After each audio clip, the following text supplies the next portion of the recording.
안녕하세요. 더 배움 우편상식 정승현입니다. 기존에 이제 우편상식 개념서 이후에 이제 문제풀이로 다시 이제 여러분과 만나게 됐는데요. 그 문제풀이는 반드시 교재와 함께 개념서와 함께 보시는 게 수험생 여러분들한테 가장 아주 이롭게 도움이 될 것입니다. 왜냐하면은 제가 이제 오늘 첫 시간이라 이제 문제 풀면서 어떤 페이지에 이런 내용이 있습니다라고 말씀드릴 거지만 그 다음 강의부터는 페이지는 말씀을 안 드릴 겁니다. 그래서 그 수험생 여러분들은 옆에다가 개념서를 피시고 이 부분이 여기에 나온 내용이다 라는 것들을 한번 확인해 보시면서 하는 게 좋으실 것 같고, 그 다음에 이제 이 문제풀이 자체는 가장 베스트하게 하시는 것은 먼저 풀어보신 다음에 보시는 겁니다. 풀어보신 다음에 보셔야지 그 문제만 쭉 따라가시는 건 의미가 없습니다. 책에도 어느 정도 내용이 나와 있기 때문에 문제풀이는 반드시 시간을 재시면서 한번 해보시는 게 좋을 것 같습니다. 자, 오늘은 1강입니다. 1강은 챕터 1 총론입니다. 총론. 그래서 그 우리 개념서 페이지로 보시면은 10페이지가 되겠고, 그 다음에 그 문제풀이 교재를 보신다면은 12페이지가 되겠습니다. 12페이지에 1번부터 한번 살펴보도록 하시겠습니다. 자, 1번 다음 중 우편의 의의로서 올바른 설명은, 자, 이것에 대한 내용이 10페이지에 나와 있습니다. 그래서 1번 우편은 사회생활을 하는데 필요한 수단이지만 통신수단과는 구분된다. 아니죠. 통신수단이죠. 통신수단. 그래서 이렇게 말을 살짝 바꿀 수가 있습니다. 통신수단인데 아니라고. 그 다음에 틀렸겠죠. 그 다음에 2번은 우편은 일종의 용역으로 경제재 중 무형재화에 속한다. 자, 무형재화에 속한다. 제가 본 강의 시간에, 개념 강의 시간에 말씀드렸습니다. 무형재화죠, 무형재화. 답은 2번이 되겠고, 3번, 4번도 한번 확인해 보겠습니다. 어느 부분에서 틀렸는지. 3번, 우편 용무에 대한 대가로서 우편 요금이나 수수료를 받는 것은 우편의 재화로서의 가치가 아니라 업무에 대한 대가이다. 재화로서의 가치죠, 재화로서. 그렇죠? 재화로서의 가치고. 다음 4번, 좁은 의미의 우편은 서신 등 의사 전달물 및 기타 물건을 송달하는 업무를 말한다. 자, 좁은 의미라면 서신이죠, 서신. 좁은 의미로만 보신다고 하면은 서신만 하는 것이고, 넓은 의미로 봤을 때 서신 이외의 것들까지, 뭐 소포라든지 이런 부분들까지 가능하다. 자, 이렇게 수업 시간에 말씀드렸습니다. 그래서 4번은 넓은 의미다, 좁은 의미가 아니고 답은 2번이 되겠습니다. 자, 다음 넘어가겠습니다. 2번입니다. 다음 중 우편에 대한 설명으로 옳지 않은 것은 이랬습니다. 자, 이 내용도 역시 10페이지에 나와 있습니다. 1번, 우편은 서신 등 의사 전달물 및 통화와 기타의 물건을 송달하는 것이다. 맞죠? 그러니까 우편은 뭐 넓은 의미도 있고 좁은 의미도 있지만 둘 중에 어떤 것을 쓴다 하더라도 틀린 말은 아닙니다. 둘 다 의미이기 때문에. 다음 두 번째, 넓은 의미의 우편은 서신 등 및 의사 전달물 및 기타를 송달하는 업무를 말한다. 자, 1번하고 2번이 좀 내용이 겹치긴 하지만 말을 살짝 틀은 느낌이 납니다. 넓은 의미라는 말이 좀 직접적으로 얘기를 했기 때문에. 다음 3번, 우편은 형체가 있는 서신 및 의사 전달물을 취급하고 있기 때문에 유형재화에 속한다? 무형재화죠. 1번에서도 말씀드렸지만 용역에 해당하기 때문에 그 무형재화에 해당합니다. 무형재화. 다음 4번, 오늘날에는 정치, 경제, 사회, 문화 전반에 걸쳐 의사소통 역할을 수행하고 있다. 자, 맞는 얘기입니다. 그 답이 자, 무형재화인데 유형재화로 쓴 3번이 되겠다. 2번까지만 보셔도 말이 어디서 바뀔 수 있는지 감이 오시죠? 그래서 좀 더 살펴보겠습니다. 3번, 우편 사업의 특성으로 옳지 않은 것은, 자, 여기는 11페이지가 되겠습니다. 제가 아까도 말씀드렸지만 이번 1강에서만 말씀드리고 다음 강의부터는 수험생 여러분들이 직접 문제 쭉 풀어보신 다음에 책을 옆에 놓으시고 한번 해보시기 바랍니다. 자, 옳지 않은 것은 1번, 우편 사업은 국가에서 직접 경영하는 국가기업에 의한 사업이다. 맞죠? 국가에서 운영하는 거죠. 국가에서. 자, 다음 2번, 우편 사업은 정부 직영의 형태로 운영되는 국가기업이며 구성원은 국가공무원이다. 자, 물론 그 뒤에 문제풀이 더 다음으로 보시겠지만, 다음에 더 보시겠지만 아셔야 되는 것은 그 실제로 우체국이나 이런 데 가보면은 공무원이 아닌 분들도 계십니다. 충분히. 물론 계시지만 그 정의 자체에는 구성원은 국가공무원이다 이렇게 돼 있는 겁니다. 그래서 이상하다. 분명히 배우기로는 공무원이 아닌 사람도 있다라고 했는데 왜 이렇게 될까? 할 수 있겠지만 정의 자체는 국가공무원이다라는 것입니다. 구성원에서. 그래서 아닌 사람도 있다. 공무원이 아닌 사람도 있다. 네, 사람 있다. 물론 있지만 정의 자체 내에서는 구성원 국가공무원이 꼭 기억하시기 바랍니다. 이렇게 얘기하면 틀린 거겠죠. 우체국에 일하는 사람 중에 공무원만 있다 이렇게 하면 틀린 거죠. 아닌 사람도 있기 때문에. 자, 그다음에 다음 3번. 우리나라의 우편 사업은 다른 국가 기업에 비해 경영상 제약이 약한 게 아니라 강하죠. 강하다라는 거죠. 강하다. 제약을 많이 합니다. 제약을 많이 걸어놓고 있습니다. 그 다음에 4번. 우편 사업의 회계 제도는 독립채산제. 자, 독립채산제는 제가 몇 번 말씀드렸습니다. 독립채산제라는 것은 그 독립적으로 어떤 재정 이런 관리를 독립적으로 한다는 거죠. 그래서 뭐 제 개념 설명할 때 말씀드렸으니까 길게는 안 드리겠지만 독립채산제라는 것은 특별회계입니다. 그래서 그 우편 사업을 할 때는 독립채산제 이용해서 그 개별적 운영하기 때문에 아무래도 자금의 운용이 더 수월하고 독립적으로 어떤 결정권을 갖고 있습니다. 그래서 그런 부분이 있기 때문에 독립채산제 같은 경우도 좀 중요하게 생각해 주시고 잘 나온다. 말 잘 바꿔서 뭐 예를 들어 독립채산제를 채택하지 않았다. 뭐 영향을 받는다. 이렇게 얘기했다면 틀린 게 되겠죠. 그래서 답이 말씀드렸던 것처럼 3번이 되겠습니다. 자, 다음 문제 넘어가겠습니다. 자, 4번은 12페이지에 나온 내용입니다. 그래서 우편의 이용관계에 대한 설명으로 옳지 않은 것은 자, 우편의 이용관계 법적 성질은 사법상의 계약관계이다. 사법상. 자, 사법이라는 것은 개인과 개인으로 보는 거죠. 그래서 물론 이제 그 우체국이라는 그 중간 매개체가 역할을 해서 이어주고 있긴 하지만 정부에서 운영하는 이어가고 있지만 어차피 물건이라는 것 자체가 그 우편이라는 것 자체가 개인 대 개인 또는 개인의 역할을 하는 어떤 그런 부분에 대해서 역할을 보내주고 있기 때문에 사법상의 계약관계가 맞습니다. 그래서 공법하고 사법을 좀 구분을 좀 해보면 여기다 써드리겠습니다. 자, 공법, 사법. 자, 공법에 해당하는 것은 일단은 국가 또는 뭐 공공단체 이렇게 되겠죠. 공공단체고 그 다음에 사법은 개인이 되겠죠. 개인. 그 다음에 이제 공법은 아무래도 공익이 우선이 되고 공익. 그 다음에 개인이니까 당연히 사익이 우선이 되겠죠. 그 다음에 뭐 공법 같은 경우는 불평등 관계죠. 그래서 불평등 관계가 있기 때문에 어떤 공적인 기관 또는 국가나 공공단체에서 직접 나서가지고 중재를 해주는 것이고 사법의 경우는 대등적 관계, 서로 대등한 입장인 상태에서 다루는 법을 얘기합니다. 그런 거. 그래서 가끔 이제 이런 것들이 나오죠. 뭐 예를 들어서 우편은 뭐 공익을 우선한다. 뭐 공익 우선하긴 하지만 일단은 기본적으로 사법상의 계약관계이기 때문에 사법이 맞습니다. 공법이 아니고. 다음에 2번. 우편사업은 공익성을 띠고 있으므로 권력적인 측면이 있다. 자, 이게 헷갈리는 부분입니다. 바로.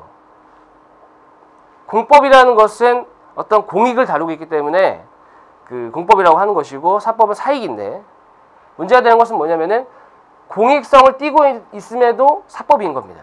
개인과 개인의 문제로 치부하기 때문에. 그래서 사법을 다르지만 공익성 가지고 있다라는 것도 기억을 좀 해주시기 바랍니다. 책 개념서에 나와 있죠. 그래서 공익성을 띠고 있기 때문에 권력적인 측면도 가지고 있다라는 거죠. 그 다음에 3번. 우편기용 관계는 책에는 조금 보시면은 우편기용 관계는 제3자 수취인을 위한 우편 간수와 발송인과의 관계이다. 계약이다. 자, 간수와 발송. 누굴 위한 제3자? 받는 사람이죠. 받는 사람. 그래서 이용관계에 있어서 이 셋 중에 하나라도 빠져 있다면 틀린 게 됩니다. 그래서 3번도 문제될 게 없고 그 다음에 외근 중인 집배원이 접수한 경우에는 영수증을 받지 않아도 계약 성립을 본다. 자, 교재에서도 보시면은 영수증이나 수령증을 교부받아야 됩니다. 수령증. 그래서 이거 받지 않으면 계약이 성립된 것이 아니다. 말씀드렸죠. 그래서 답이 4번이 되겠다. 뭐 어렵지 않습니다. 다음 5번. 5번의 경우는 13페이지에 있습니다. 자, 우편법 시행령 제3조 서신 제외 대상에서 신문, 정기간행물, 서적, 상품 안내서 등 대통령령으로 정하는 것에 대한 설명으로 옳은 것은 이랬습니다. 자, 보시게 되면은 표지를 제외한 30조 이하의 책자, 형태로 인쇄 제본된 서적. 자, 30쪽 맞나요? 30쪽? 30쪽? 30쪽이 아니라 48쪽이죠. 48쪽. 그러니까 이런 그 말씀 여러 번 드렸습니다. 제가 이런 숫자를 살짝 바꿀 수 있다라고 여러 번 말씀드렸죠. 그 다음에 발행인, 출판사나 인쇄소 명칭이 모두 표시되어 발행된 서적. 자, 2번 같은 경우는 하나가 표시되는 겁니다. 하나가. 모두가 아니라 하나다. 모두가 아니라 하나. 그 다음에 3번. 쪽수 표시가 없어도 발행 연, 월, 일이 표시된 서적. 자, 이것도 마찬가지로 쪽수가 표시되어야죠. 쪽수가. 자, 그 다음에 상품의 가격, 기능, 특성 등을 인쇄한 표지 포함 16쪽 이상인 책장 형태의 상품 안내서. 자, 답이 4번이 되겠죠. 4번. 이게 좀 어렵습니다. 지금 13페이지에 좀 책 보시면은 13페이지에 이제 이거에 대해서 많이 나와 있습니다. 제가 수업 시간에도 뭘 말씀드렸냐면 이거를 두 문자를 따서 꼭 외워야 된다 이렇게 말씀드렸죠. 두 문자. 기억해 보시면 자, 신, 상, 정, 상, 신, 국, 첨, 서 이렇게 말씀드렸죠. 그래서 신은 뭐였냐면 신문이죠. 신문. 그 다음에 상은 상품 안내서. 정기 간행물. 그 다음에 이제 또 상업용 서류. 자, 그 다음 신용카드죠. 신용카드. 그 다음에 국제서류. 그 다음에 첨부서류. 그 다음에 서적이죠. 이렇게 해갖고 두 문자를 따가지고 신상, 정상, 신구첨서 해갖고 꼭 외우셔야 됩니다. 그래서 근데 이제는 처음 배우는 게 아니기 때문에 어디까지 기억하셔야 되냐면 일단 상품 안내서 여기 나와 있는 답 4번이었는데 상품 안내서는 몇 쪽 이상이다? 16쪽 이상이다. 체크해 주시기 바랍니다. 16쪽. 그 다음에 또 기억하셔야 되는 게 서적 같은 경우도 48쪽 이상이다. 30쪽이 아니라 48쪽 이상이다. 그런 것들, 그런 어떤 페이지까지 좀 기억을 하시는 게 좋을 것 같습니다. 신상, 정상, 신구첨서 꼭 기억하시길 바라고 답은 그래서 4번이 되겠습니다. 다음 6번입니다. 우편에 대한 설명으로 옳지 않은 다음 페이지죠. 자, 옳지 않은 것은 14페이지입니다. 14페이지에 개념서 14페이지에 나와 있다는 얘기죠. 자, 우편에 관한 법률에 대한 설명으로 옳지 않은 것은 자, 법이 총 책에 4개가 실려 있습니다. 첫 번째는 우편법. 그 다음에 두 번째는 뭐 별정 우체국법도 있고, 그 다음에 우정사업 운영에 관한 특례법, 그 다음에 마지막으로 우체국 창구 업무의 위탁에 대한 법률 이렇게 4가지가 있는데, 자, 옳지 않은 걸 찾으라고 했습니다. 별정 우체국법은 말 그대로 별정 우체국에 대한 법이죠. 별정 우체국에 대한 법이고, 자, 우편 사업의 경영 형태, 특권, 우편 영무의 종류 관한 특별 사항을 규정하고 있다. 이것은 우편법이죠. 우편법입니다. 우편법. 그렇기 때문에 별정 우체국법은 말 그대로 별정 우체국을 다루는 거기 때문에 아니다. 우편 이용 관계에 직접적으로 적용되는 법률에는 자, 우편법, 우체국 창구 업무 위탁에 관한 법률이 포함된다. 다음 우편법은 뭐 법률 542호로 1960년에 최초로 지정되었다. 국사네요, 국사. 우편법에 대한 국사인데 이런 것들도 심심치 않게 나옵니다. 심심치 않게. 그래서 60년도에 제정되었다라는 것은 좀 우편법에서도 의미가 있기 때문에 기억을 해주시고, 가능하면 제가 여기까지는 안 나올 것 같긴 한데 2월 1일이죠. 2월 1일. 책이 나와 있습니다. 2월 1일이라고 해서 2월 1일 날 최초로 제정되었다. 1960년도. 거기까지 기억해 주시기 바랍니다. 다음 4번. 우정사업 운영에 관한 특례법은 조직 예산 및 운영에 관한 자율성 확보. 자율성이죠. 그죠? 뭐 이 자율성도 뭐 이제 뭐 타율성이나 뭐 다른 용어가 들어가서 나올 수도 있습니다. 그래서 그런 부분까지 보시면 될 것 같습니다. 그래서 답이 별정 우체국에 대해 다루지 않은 1번이 되겠죠. 1번. 별정 우체국은 아까 말씀드린 것처럼 별정 우체국이어야 된다. 꼭 기억해 주시고, 그 다음에 여기 나와 있지 않은 게 지금 그 내용 중에 이게 안 나와 있네요. 그 위탁에 관한 법률에 대해서는 좀 문제가 따로 이제 구성이 되어 있지는 않은데, 그 위탁 같은 경우는 이제 사업을 더 다양화시키기 위해서 그다음에 이제 위탁 업체를 들여와 가지고 확장시키는 그런 게 좀 목표를 가지고 있다, 목적이 있다라는 거까지 책을 통해서 한번 확인해 주시기 바랍니다. 자, 다음 7번입니다. 7번은 16쪽이네요. 16쪽. 자, 다음 내용과 관련된 법률은 이랬습니다. 선박이 위험에 직면했을 때 선장은 실려있는 물건을 처분할 수 있다. 처분한다는 얘기는 버린다는 얘기죠. 버린다는 얘기죠. 이때 손해는 하주 전원이 적재함을 비례로 공동 부담하게 된다. 이 경우에도 우편물에 대해서는 이를 분담시킬 수 없다. 무슨 얘기냐면은 버린 물건을 누구한테 책임지우진 않겠다 이 얘기죠. 나머지 물건들은 하주가 실려있는 물건에 대해서는 책임을 분담하는데 우편물은 분담하지 않는다. 그게 바로 훼손 불분담, 훼손 불분담이죠. 훼손 불분담, 분담하지 않겠다는 겁니다. 바다에서 일어난 손해. 자, 그래서 2번이 되겠고 조력 청구권 지금 보시면은 책 16페이지에 그 16페이지하고 17페이지 해가지고 많은 내용이 있습니다. 많은 내용이 있고 이거를 다 일일이 하나씩 다 외우기는 힘듭니다.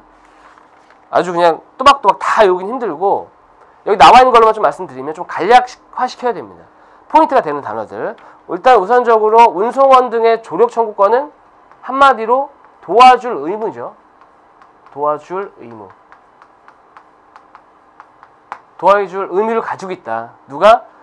조력을 줘야 되는 사람이죠. 그러니까 주변 사람들이 도와줄 의무가 있다. 이게 바로 조력 청구권이죠. 그러니까 도와달라고 요구하면은 도와줘야 되죠. 해소 불분담은 말씀드렸고, 그 다음에 우편물의 압류 거부권은 뭐냐면은 운송 중이거나 운송 중 또는 발송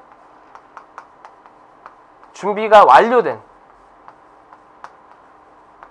물건에 대해서는 압류할 수 없다. 압류 불가. 그죠? 압류 불가다. 압류하면 안 된다라는 것이고. 그러니까 중요한 건 여기서도 이제 살짝 말을 틀 수가 있습니다. 그래서 운송 중이나 발송 준비 완료가 되지 않은 상황. 이런 상황에서는 압류가 가능하다는 거죠. 살짝 말을 틀 수 있어요. 살짝. 그래서 운송이 아직 운송 전 또는 발송 준비 완료에서도 준비 중 이러면 압류가 가능하다라는 거. 그리고 이런 질문들을 많이 합니다. 학생들이. 그 용어에 대해서 이해가 잘 안 된다. 이해합니다. 충분히. 근데 이 뭘로 기억하셔야 되냐면 여기 나와 있는 대로 보셔야 됩니다. 여기 나와 있는 대로. 이게 지금 그 우정국 홈페이지에 가서 가지고 만든 자료이기 때문에 제 임의대로 말을 막 바꾼 게 아닙니다. 그대로 쓴 거기 때문에 물론 이제 문제 내는 사람도 그거에 맞겠습니다. 그거에 맞게. 예를 들면은 그 우편물의 운송 요구권이라고 있습니다. 네 번째. 이것 때문에 말씀드린 건데 이거에 대한 질문을 굉장히 많이 하셨습니다. 뭘 많이 하셨냐면 나머지는 청구를 할 때 청구권자에게 어떤 손해배상이나 이런 것들을 지불해야 된다라는 것들이 있는데 운송 요구권은 책에 보시면 아시겠지만 그런 내용이 없습니다. 정당한 보상을 해야 한다 이렇게 돼 있죠. 청구하지 않아도. 그럼 청구한다는 얘기가 없습니다. 그러면 우리는 청구를 안 하는 걸로 기억을 해야 됩니다. 청구 안 해도 주는 걸로. 그렇죠? 무슨 말씀인지 아시겠죠? 그래서 그런 내용이 없기 때문에 물론 이제 문제에 대해서도 청구한 경우에 정당한 보상 이렇게 안 나옵니다. 나오게 된다라고 하면은 운송 요구권은 정당한 보상을 해야 하는 어떤 그런 요구권이다 이렇게 나오겠죠. 그러니까 그런 부분에 대해서는 그냥 이 본문에 있는 그대로 기억하시면 됩니다. 그래서 청구가 상관이 없구나 이렇게 기억하셔도 됩니다. 그래서 그 질문이 워낙 많이 지금 들어와서 이 문제를 통해서 한번 제가 더 말씀드렸습니다. 운송 요구권은 청구와는 무관하다라는 것입니다. 그래서 청구와는 무관이다. 그래서 정당한 보상 기억하시기는 정당한 보상이다. 정당을 보상을 하는 권리죠, 권리. 자, 그래서 답이 훼손 불분담 2번이 되겠습니다. 자, 8번. 우편사업 특성에 대한 설명으로 적절하지 않은 것은 자, 앞에서 좀 비슷한 문제가 나왔었는데 자, 우편사업은 직접 경영하는 공사 형태 국가기업이다라고 했는데 자, 국가기업에는 종류가 세 가지가 있죠. 제가 그 개념 설명할 때 말씀드렸지만 자, 국가기업 첫 번째 기업으로 할까요? 기업. 자, 여기 나와 있는 것처럼 공사. 그 다음에 두 번째는 정부 직영 형태. 그 다음에 이제 디귿은 주식회사가 있었습니다. 주식회사. 그죠? 근데 아까 말씀드렸던 것처럼 자, 정부 직영이다. 공사가 아니고. 틀렸죠. 답 1번이고. 구성원 국가공무원 맞고 법령을 정하고 있다. 맞고 특별회계다. 독립채산제다. 말씀드렸죠. 답이 1번이 되겠습니다. 다음 9번 우편의 이용관계에 대한 설명을 적절하지 않은 것. 자, 1번 사법상의 계약관계다. 맞죠? 그 다음에 제3자를 위한 관서와 발송인 맞습니다. 아까 말씀드렸습니다. 이 내용이 지금 어디냐면 12페이지입니다. 관계자는 우편 관서와 발송이다. 3번이 답이죠. 누가 빠졌죠 지금? 수취인이 빠졌죠. 수취인. 그래서 수취인하고 우편 관서 발송인 요 삼각형이 바로 이용 관계자가 되는 것입니다. 이용 관계자. 수취인이 빠졌기 때문에 답이 3번이고, 그 다음에 우체국 창구에서 접수하거나 우체통에 투입한 때를 계약의 성립 시기로 본다라고 돼 있는데, 제가 아까도 말씀드린 것처럼 하나 더 기억하셔야 되는 건 뭐냐면, 집배원들에게 직접 줄 수도 있습니다. 집배원을 통해서 우편물을 보낼 수도 있는데, 그때 영수증이나 수령증을 교부받았다면 그것도 계약이 성립한다. 자, 거기 말씀드렸습니다. 자, 거기까지 기억하셔야 됩니다. 집배원의 영수증, 수령증 기억하시기 바랍니다. 자, 답이 그래서 3번이 되겠죠. 수취인이 없는. 다음 10번입니다. 우편사업에 대한 설명으로 적절한 것은 이랬습니다. 자, 우편사업은 미래창조과학부 장관이 관장하는데, 관장이란 경영주체만 의미한다. 자, 관장이라는 게 뭐냐면은 관리와 그 다음에 관리와 장악에서 앞문자만 딴 거죠. 앞에 있는 문자만. 그러니까 관리라는 거는 뭐냐면은 경영주체죠. 경영주체. 경영을 한다는 얘기입니다. 누가? 이 사람이. 그 다음에 장악이라는 것은 뭐냐면 소유주체가 되는 거죠. 그래서 물론 이제 뭐 우편 사업이 내 거다 이 얘기가 아닙니다. 물론. 그래서 우편 사업은 미래창조과학부 장관이 장악까지 하기 때문에 소유 주체도 된다. 그래서 경영 주체만 의미하는 것이 아니라 소유 주체까지. 그래서 답이 틀렸다. 1번은 아니다. 그 다음에 2번에 우편 사업의 독점권에는 서신, 신문, 정기관행문, 서적, 상품 안내서 등이 포함된 아니죠. 왜 아니죠?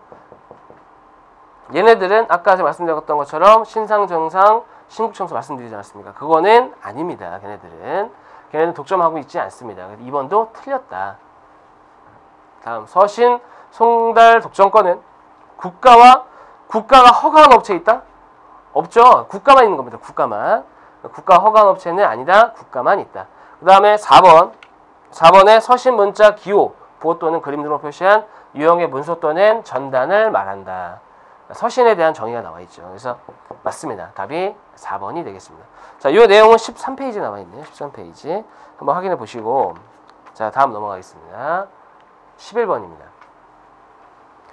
자, 앞에서 있던 내용들도 조금씩 겹칩니다. 근데 문제를 이제 여러 가지 형태로 혼합해서 만들다 보니까 앞뒤가 좀 이렇게 섞여 있는 것들이 있습니다. 11번. 우편에 관한 법률에 대한 설명으로 적절하지 않은 것은 이랬습니다. 자, 14페이지에 나와 있습니다. 자, 우편 사업의 경영 형태, 특권, 종류, 이용 조건, 손해배상 및 벌칙 등에 관한 규정은 우편법이다. 자, 우편법이 그 14페이지에서 이제 자세하게 4가지 종류에 나와 있습니다. 우편법, 그 다음에 위탁, 그 다음에 운영에 관한 특례법, 별정우체국법 이렇게 4가지가 나와 있으면 확인해 보시기 바랍니다. 그래서 우편법은 이런 것들이 있구나. 그 다음에 2번, 우체국이 없는 지역에 개인 설치할 시설을 별정우체국으로 지정하는 데 필요한 절차와 운영에 대한 사항을 담고 있는 것은 위탁이 아니죠. 어떻게 보면 위탁이란 말이 그쪽에다가 할 수 있게끔 뭔가 넘겨준 느낌이 들긴 하지만 위탁이라는 것은 아까 말씀드린 것처럼 그 창고를 확대하는 겁니다. 그 안에서 확대하는 것이지 따로 내보내는 게 아니죠. 따로 내보내는 것은 별정 우체국입니다. 우체국이 없는 지역. 예, 그래서 개인이 운영할 수 있게끔. 그리고 이제 요즘 보니까 별정 우체국에 대한 얘기도 좀 말이 많더라고요. 이게 별정 우체국이 이제 자기 그 자식들이나 한테 물려줄 수가 있습니다. 물려줄 수가 있어가지고 어떤 음서제 이런 거 아니냐 뭐 이렇게 얘기를 많이 올라와 있습니다. 그래서 별정 우체국이 좀 이슈가 될 수가 있습니다. 그래서 별정 우체국에 대한 내용은 한번 선생님 여러분들도 한번 재미로 찾아보시고 별정 우체국에 대한 얘기 그런 것들도 있구나. 물려줄 수도 있구나. 물론 이제 거의 바뀌어가지고 앞으로 물려줄 수 없게 되어 있습니다. 앞으로 물려줄 수 없게 되어 있지만 그런 부분도 한번 확인해 보시기 바랍니다.